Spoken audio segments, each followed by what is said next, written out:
नमस्कार, मैं हूं अशोक श्रीवास्तव। आप डीडी न्यूज देख रहे हैं। हमारे खास कार्यक्रम पूरा सच में आपका स्वागत है। खबरों की दुनिया में पूरा सच बहुत जरूरी होता है, क्योंकि झूठ से भी खतरनाक होता है अधूरा सच, और उसी तरह खतरनाक होती हैं अधूरी खबरें। इसलिए हर खबर का पूरा सच हम आपको बताएंगे, वो भी तथ्यों, तर्कों और सबूतों के साथ।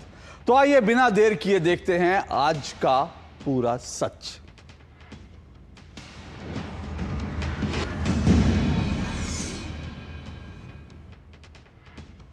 पश्चिम बंगाल में सत्ता बदल चुकी है, पश्चिम बंगाल बदल चुका है, बंगाल बदल रहा है।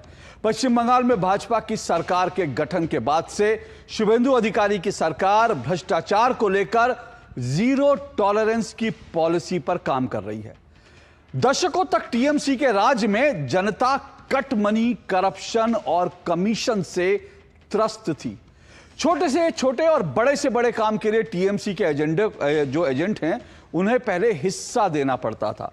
लेकिन शुभेंदु अधिकारी की सरकार ने राज्य की बागडोर संभालते ही एक साफ और बड़ा स्पष्ट संदेश दे दिया कि जनता के कल्याण के लिए बनाई गई योजनाओं के साथ किसी तरह की छेड़खानी बर्दाश्त नहीं की जाएगी। कट मनी और कमीशन वालों को जेल की सलाखों के पीछे भेज दिया जाएगा। अब पश्चिम बंगाल में शुभेंदु अधिकारी की ईमानदार और निडर सरकार है, जिसने भ्रष्टाचार के लिए 1 इंच भी जगह नहीं है, इस तरह का दावा मुख्यमंत्री कर चुके हैं। भ्रष्टाचार के खिलाफ भाजपा सरकार का एक्शन जारी है, ताबड़तोड़ एक्शन जारी है। चाहे पूर्व मुख्यमंत्री ममता बनर्जी हो या उनके भतीजे अभिषेक बनर्जी, कोई भी अगर भ्रष्टाचार के मामले में लिप्त पाया गया तो कार्रवाई पक्की है। ये दावा और ये घोषणा शुभेंदु अधिकारी कर चुके हैं। शुभेंदु अधिकारी सिर्फ बात नहीं करते, बल्कि कुछ दिनों में ही उन्होंने अपने फैसलों से यह सच साबित करके दिखा दिया। टीएमसी नेता अभिषेक बनर्जी के खिलाफ सालों से जो भ्रष्टाचार के मामले लंबित थे, अब उनकी फाइलें खुलने लगी हैं। टीएमसी का भ्रष्टाचार अब एक एक करके लोगों के सामने आ रहा है। ताजा मामला टीएमसी नेता दीपांकर भट्टाचार्य का है, जिसने सरकार से अपने भ्रष्टाचार की कमाई को खेत में जमीन के नीचे गाड़ दिया था, जैसे किसी को उसकी भनक तक नहीं लगेगी। लेकिन यही तो शुभेंदु सरकार है, भ्रष्टाचारियों को छोड़ती नहीं, चाहे वो जमीन में हो या फिर पाताल में, और यही हुआ भी। भाजपा के सत्ता में आने के बाद टीएमसी नेताओं के भ्रष्टाचार की पोल खुल रही है। करदाताओं और गरीब जनता के लिए विकास के पैसे को कैसे विकास के पैसे का दुरुपयोग किया जाता था, इसका काला और कच्चा चिट्ठा अब देश के सामने आ रहा है। टीएमसी नेताओं, भ्रष्ट नेताओं के खिलाफ ताबड़तोड़ कार्रवाई हो रही है। भ्रष्टाचार के ऐसे ऐसे मामले सामने आ रहे हैं जिन्हें देखकर जनता हैरान है। जैसे मैंने बताया, तृणमूल कांग्रेस के नेता और पश्चिम बंगाल की बदुरिया नगर पालिका के चेयरमैन दीपांकर भट्टाचार्य को वित्तीय अनियमितताओं और गबन के आरोपों में गिरफ्तार किया गया। पुलिस ने दीपांकर भट्टाचार्य को उत्तर 24 परगना जिले के एक होटल से हिरासत में लिया, लेकिन पुलिस रिमांड के दौरान एक चौंकाने वाला खुलासा हुआ। पुलिस को पूछताछ के दौरान यह पता चला कि दीपांकर भट्टाचार्य ने खेतों में, जमीन में काला धन छुपाया हुआ है, भ्रष्टाचार से कमाया धन छुपाया हुआ है। जानकारी के आधार पर पुलिस ने दीपांकर भट्टाचार्य के पार्टी कार्यालय के पास की जमीन की खुदाई शुरू की। चश्मदीदों के मुताबिक जैसे ही मिट्टी हटाई गई, वहां से 4 बड़े बैग और बोरे बरामद हुए। इन सभी में 500 रुपए के नोटों की गड्डियां भरी हुई थी। नोटों के बंडल देखकर माना जा रहा है कि यह रकम करोड़ों में हो सकती है।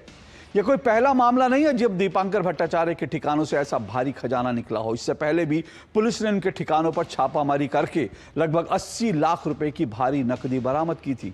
इसके साथ ही प्राकृतिक आपदाओं में गरीबों के बीच बांटने के लिए आए करीब 4000 सरकारी तिरपाल भी उनके पास से अवैध रूप से जमा किए गए पाए गए। आइए सुनते हैं इस मामले में लोगों ने क्या कहा।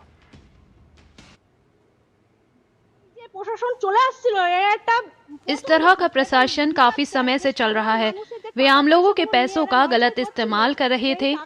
यह पैसा वापस लेकर सरकार को इसका सही इस्तेमाल करना चाहिए। आम लोगों को न्याय नहीं मिल पाता। 10,000 रुपए देने के बाद भी लोगों को घर नहीं मिल रहे हैं। वे कहते हैं कि अगर आप घर के लिए 60,000 रुपए दें तो फिर रातों रात सारे काम हो जाते हैं।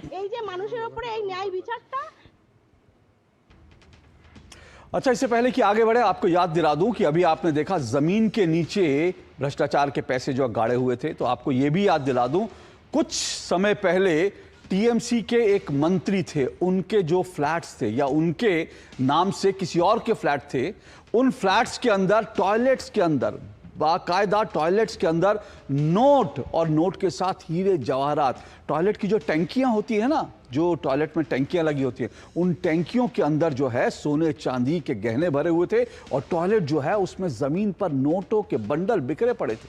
ये सब कुछ बंगाल में दिख रहा है। अब आइए देखते हैं पश्चिम बंगाल में टीएमसी नेताओं के भ्रष्टाचार के मामलों पर पश्चिम बंगाल के मंत्री जो हैं दिलीप घोष, नई सरकार के मंत्री, वो क्या कह रहे हैं। ये बीमारी तो टीएमसी में था ही, आज ऊपर तक पहुंच गया है, सर पर चढ़ गया है। तो यदुवंशों का जो ध्वंस हुआ था ना, मुसल पर्व जो होता है, अभी मुसल पर्व शुरू हो गया है टीएमसी में। धीरे धीरे पूरा टीएमसी खत्म हो जाएगा। कुछ एंटी सोशल, कुछ सुविधा भोगी लोग, कुछ दुर्नीति जो भ्रष्टाचारी लोग, ऐसे लोग मिलकर सरकार चला थे। सबकी उद्देश्य एक ही था, कमाना, पैसा कमाना। मुख्यमंत्री, उनके परिवार से लेकर जमीन तक जो भी लोग हैं पैसा कमाने लगे हैं और इतना कमाए हैं। किसी ने फ्लैट करके खरीद करके पैसा रखा, किसी ने जमीन पर गाड़ा, खेती पर गाड़ा। तो सोच सकते हैं कितने पैसा इनके पास है। अरे धन गरीब जनता की धन है, केंद्र सरकार का, राज्य सरकार का योजनाओं का लूटा हुआ धन है। तो जनता के पास धन आना जाना चाहिए और जो दुरुपयोग किया है उसको कानून के सामने आना चाहिए। अच्छा, टीएमसी के नेताओं के भ्रष्टाचार की लिस्ट बहुत लंबी है। भाजपा की पश्चिम बंगाल में सरकार बनने के बाद पूर्ववर्ती टीएमसी सरकार की प्रमुख योजना लक्ष्मी भंडार में बड़े स्तर पर, बड़े पैमाने पर फर्जीवाड़े और दुरुपयोग के गंभीर दावे, आरोप सामने आ रहे हैं। मुख्यमंत्री शुभेंदु अधिकारी ने दावा किया कि योजना के कुल 2 करोड़ 20 लाख जो लाभार्थी हैं, उनकी सूची में लगभग 30 लाख लाभार्थी अपात्र पाए गए हैं। यानी 30 लाख महिलाएं, उनके खातों में पैसा जा रहा था जो ना भारत की नागरिक हैं, ना पश्चिम बंगाल की वोटर हैं। जांच में पाया गया कि कई लाभार्थी मृत थे, कई राज्य छोड़कर जा चुके थे और कई का नाम मतदाता सूची से स्थायी रूप से कट चुका था। कट मनी वो अवैध कमीशन है जो सरकारी योजनाओं का लाभ आम जनता तक पहुंचाने के बदले टीएमसी नेताओं या बिचौलियों के द्वारा वसूली जाती थी। किसी गरीब को आवास योजना के तहत एक जो है 1.25 लाख, लगभग 1,20,000 रुपए मिलते थे, तो उसे अपनी पहली किश्त मिलते ही स्थानीय टीएमसी नेता को 10,000 रुपए से 25,000 रुपए तक कट मनी देने पड़ते थे। यह केवल मकानों की जो योजना, घर की योजना, वहां तक सीमित नहीं था। वृद्धावस्था पेंशन, शौचालय निर्माण और यहां तक कि शमशान घाट के निर्माण में भी टीएमसी के नेता कट मनी वसूलते थे। 2019 में मुख्यमंत्री ममता बनर्जी ने खुद सार्वजनिक रूप से अपने नेताओं को चेतावनी दी थी कि जिन्होंने जनता से कट मनी ली है वे इसे वापस करें, वरना जेल जाने को तैयार रहें। इसके बाद राज्य के कई हिस्सों में जनता ने टीएमसी नेताओं के घर घेर कर पैसे वापस मांगे थे। पश्चिम बंगाल का कोयला घोटाला करीब 1,300 करोड़ रुपए से अधिक अवैध कारोबार और मनी लॉन्ड्रिंग से जुड़ा है, जिसकी जांच ईडी और सीबीआई द्वारा की जा रही है। इस मामले में मुख्य राजनीतिक आरोप ममता बनर्जी के भतीजे और टीएमसी के सांसद अभिषेक बनर्जी और उनके करीबियों पर है। ईडी ने आरोप लगाया है कि कोयला घोटाले से मिले धन को अभिषेक बनर्जी के करीबियों और परिवार के सदस्यों, पत्नी और साली के लंदन और थाईलैंड स्थित बैंक खातों में ट्रांसफर कर दिया गया। शिक्षक भर्ती घोटाला पश्चिम बंगाल के सबसे चर्चित घोटालों में से एक है, जिसमें सरकारी स्कूलों में शिक्षकों और गैर शिक्षण कर्मचारियों की नियुक्तियों में भारी हेराफेरी हुई थ53 आरोप है कि योग्य उम्मीदवारों को दरकिनार करके पैसे लेकर नौकरियां दी गई।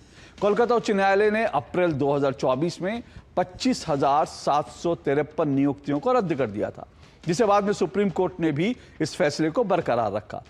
सार्वजनिक वितरण प्रणाली पीडीएस की बात करें तो उसके तहत गरीबों के लिए आने वाले खाद्यान्न की चोरी हो रही थी, उसे खुले बाजार में बेचने का मामला हमारे सामने है।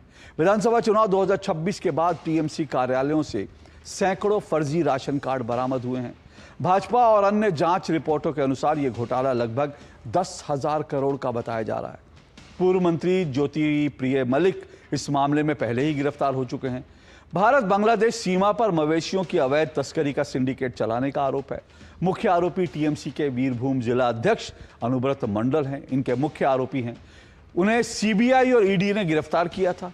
वर्तमान में उन्हें सीबीआई मामले में जमानत मिल गई है, लेकिन ईडी मामले के कारण वो जेल में है। ईडी ने इस मामले में करीब 25 करोड़ से ज़्यादा, मतलब यूं कहना चाहिए 25 करोड़ 86 लाख रुपए से अधिक की संपत्ति उनकी वो कुर्क की है। शिक्षकों की तर्ज पर पश्चिम बंगाल की विभिन्न नगर पालिकाओं में सफाई कर्मियों और क्लर्कों की भर्ती में भ्रष्टाचार का खुलासा हुआ है। ताजा स्थिति मई 2026 में नई सरकार के आने के बाद की है।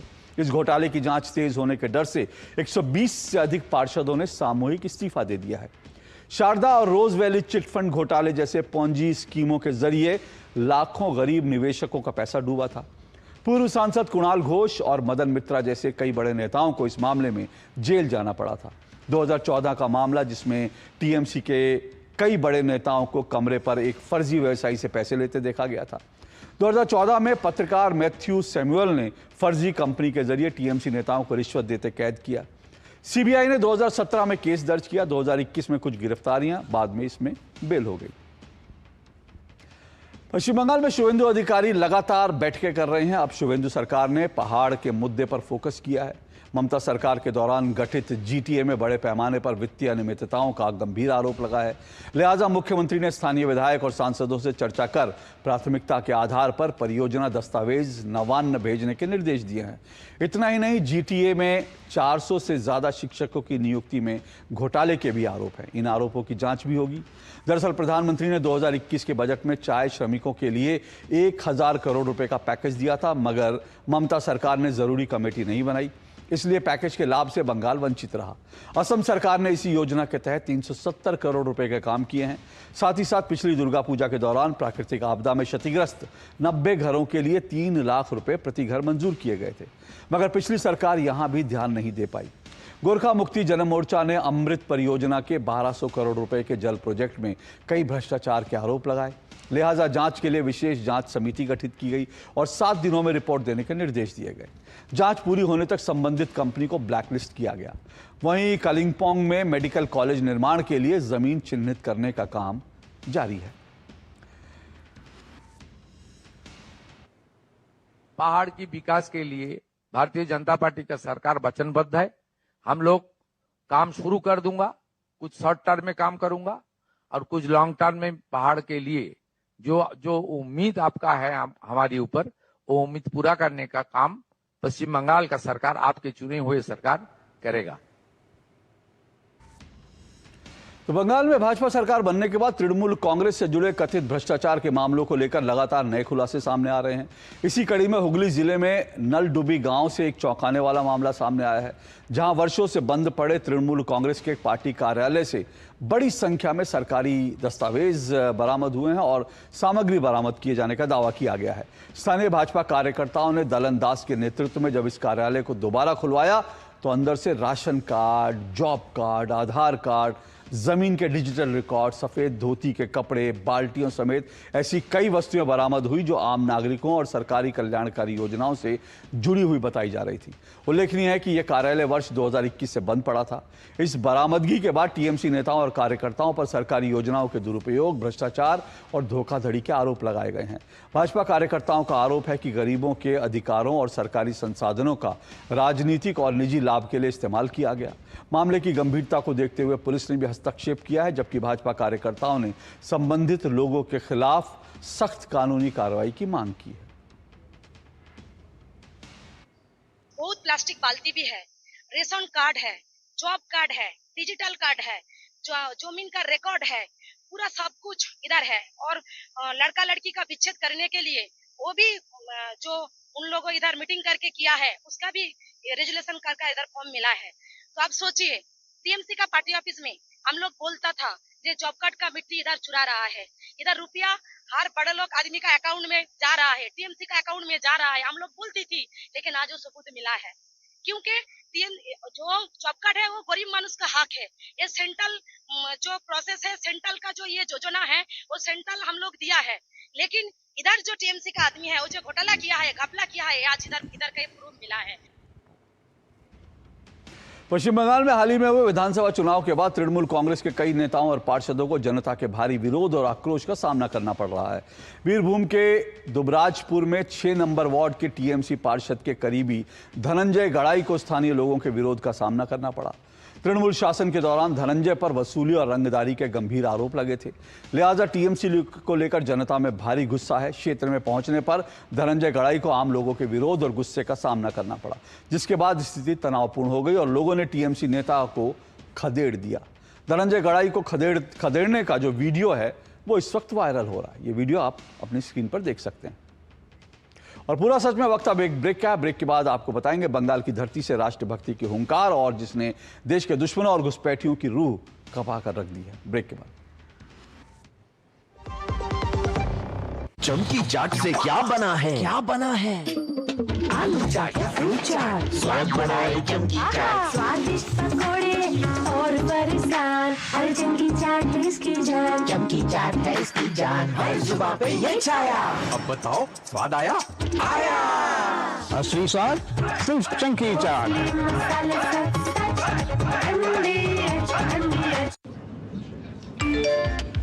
Work from home, high salary, बस एक क्लिक में। अरे वाह! अनजान लिंक्स पर क्लिक मत कीजिए। आरबीआई कहता है जानकार बनिए, सतर्क रहिए।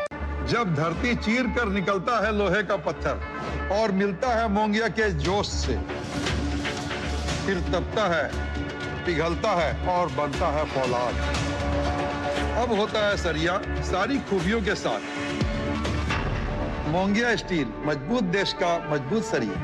सर, म्यूचुअल फंड्स के बारे में आपसे एक सवाल पूछना था। सॉरी सर, मार्केट की बात करके आपको डिस्टर्ब नहीं करना था। ऐसे सवाल मुझे डिस्टर्ब भी नहीं कर सकते। म्यूचुअल फंड्स की कोई भी बात हो ना, मैं शांति को साथ रखता हूँ।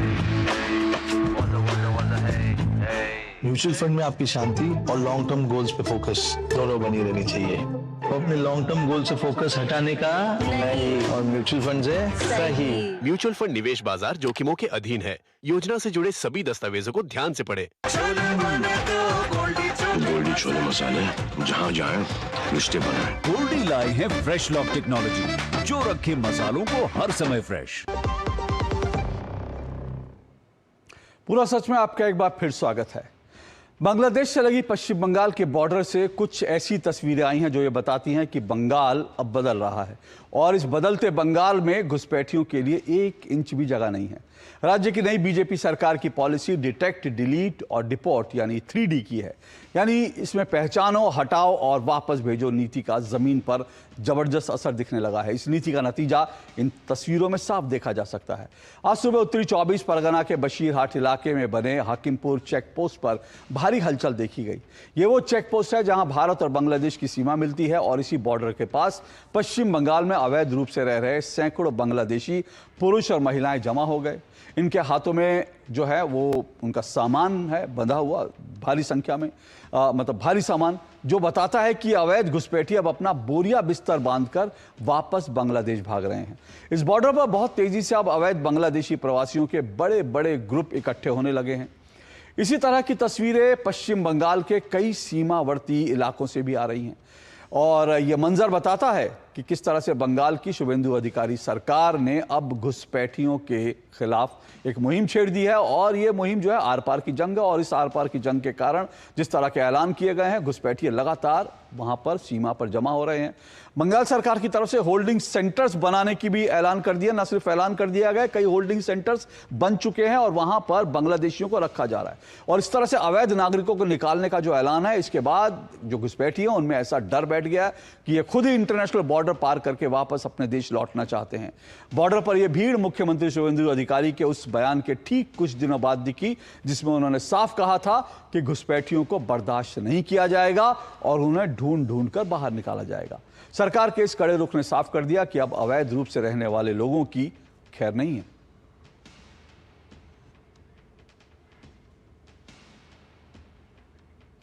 आइए अब आपको बताते हैं कि आखिर बांग्लादेशी घुसपैठिए इतना डरे हुए क्यों हैं। इसकी वजह है मालदा में बनाया गया नया नवेरा डिटेंशन सेंटर, जिसका अब शुभारंभ हो गया है। डिटेक्ट, डिटेन, डिपोर्ट यानी 3D पॉलिसी के तहत पहली बार 3 महिलाओं और 6 बच्चों को मालदा के इस नए डिटेंशन सेंटर में लाया गया। 2 दिन पहले गाजोल पुलिस स्टेशन की एक टीम ने इन महिलाओं और बच्चों के ग्रुप को पकड़ा जो अवैध रूप से बांग्लादेश से भारत में आए थे और पांडुआ इलाके में रह रहे थे। अब इन्हें मालदा के इंग्लिश बाजार के डिटेंशन सेंटर की इमारत में कड़ी सुरक्षा के बीच रखा गया है। खबरों के मुताबिक स्थानीय पुलिस और प्रशासन इन 9 लोगों को वापस बांग्लादेश डिपोर्ट करने के लिए BSF के संपर्क में है। आपको बता दें कि यह इमारत पिछली ममता बनर्जी सरकार के दौरान कर्म तीर्थ प्रोजेक्ट के तहत बनी थी, लेकिन इमारत बनने के बाद भी ये खाली पड़ी थी और इसमें कोई काम नहीं हो रहा था। लेकिन अब इस इमारत का सदुपयोग हो रहा है डिटेंशन सेंटर, जो होल्डिंग सेंटर के रूप में बनाने के बाद, जहां अब घुसपैठी जो बांग्लादेशी हैं उनको रखा जाएगा। आपको ये भी मालूम होना चाहिए कि पश्चिम बंगाल में मालदा और मुर्शिदाबाद मुस्लिम बहुल जिले हैं और इन दोनों जिलों की सीमा बांग्लादेश से लगती है। शायद यही वजह है कि अवैध इमिग्रेंट्स के लिए पहला डिटेंशन सेंटर मालदा में बनाया गया है। वैसे ये भी बता दें कि मुख्यमंत्री 23 जिलों को चिट्ठी लिख चुके हैं, 23 जिलों के जो जिलाधिकारी हैं, और उनको कह चुके हैं हर जिले में ऐसे डिटेंशन सेंटर बनाए जाएं। इस बीच खबर यह भी आई है कि मुर्शिदाबाद से एक घुसपैठिए को बांग्लादेश डिपोर्ट कर दिया गया है। पूरा सच में वक्त एक छोटे से ब्रेक का। ब्रेक के बाद आपको दिखाएंगे पश्चिम बंगाल में घुसपैठ पर नकेल कसने के लिए बाड़ बंदी और फेंसिंग कैसे हो रही है, उसके बारे में आपको बताएंगे।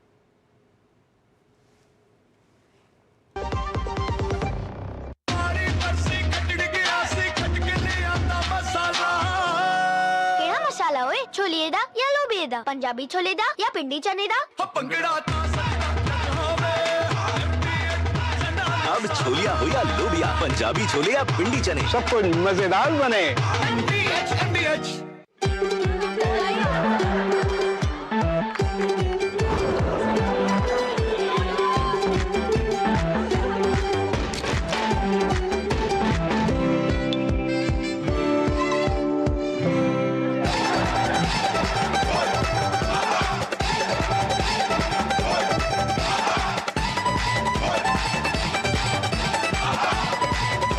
भारत करता है डिजिटल भुगतान, कहीं भी कभी भी कैसे भी। सर, म्यूचुअल फंड्स के बारे में आपसे एक सवाल पूछना था। सॉरी सर, मार्केट की बात करके आपको डिस्टर्ब नहीं करना था। ऐसे सवाल मुझे डिस्टर्ब भी नहीं कर सकते। म्यूचुअल फंड्स की कोई भी बात हो ना, मैं शांति को साथ रखता हूँ।